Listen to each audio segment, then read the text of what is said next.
Watch this. This explains why so many Christians are afraid to share their faith and how the world uses our language against us. For you to live by that book, that old book, the Bible, it's outdated. We're scared to share our faith.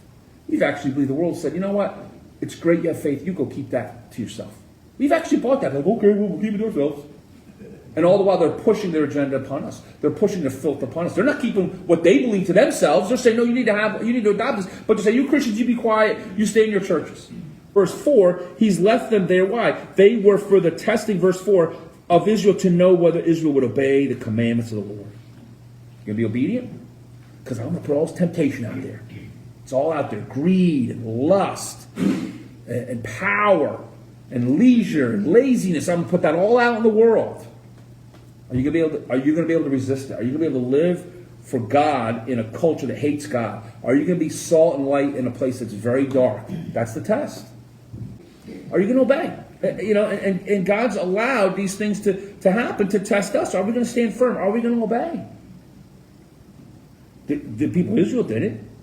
I think God still works these tests in us. Are we willing to fight spiritually? Are we willing to be obedient in a place where obedience is seen as wrong and strange and perverted? Who are you to live by that book, that old book, the Bible? It's outdated. You know what the world does now? I think they've changed tactics. I could be wrong. They used to attack Christianity. We need apologetics, so we know how to fight back, because they're gonna claim one thing. We need to fight back with the truth. Okay, that's how. But now the world said, you know what? Let's change tactics. I think the new tactic that the world has is they're going to co-opt Christianity, and they're going to say, we're the real Christians, and you're the fake Christians. To Christians.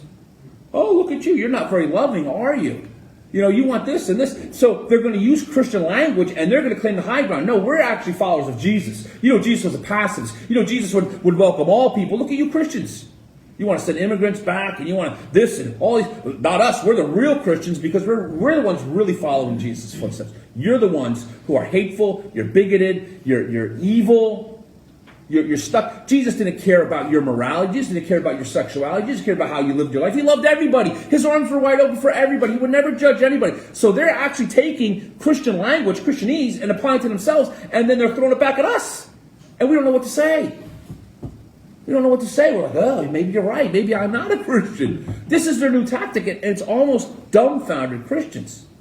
It's almost dumbfounded us. But that's what the world is doing. They're pushing their agenda, and God's saying it's a test. Are you going to stand firm? Are you going to fight? Are you going to be obedient? Or are you going to adapt and compromise with the world?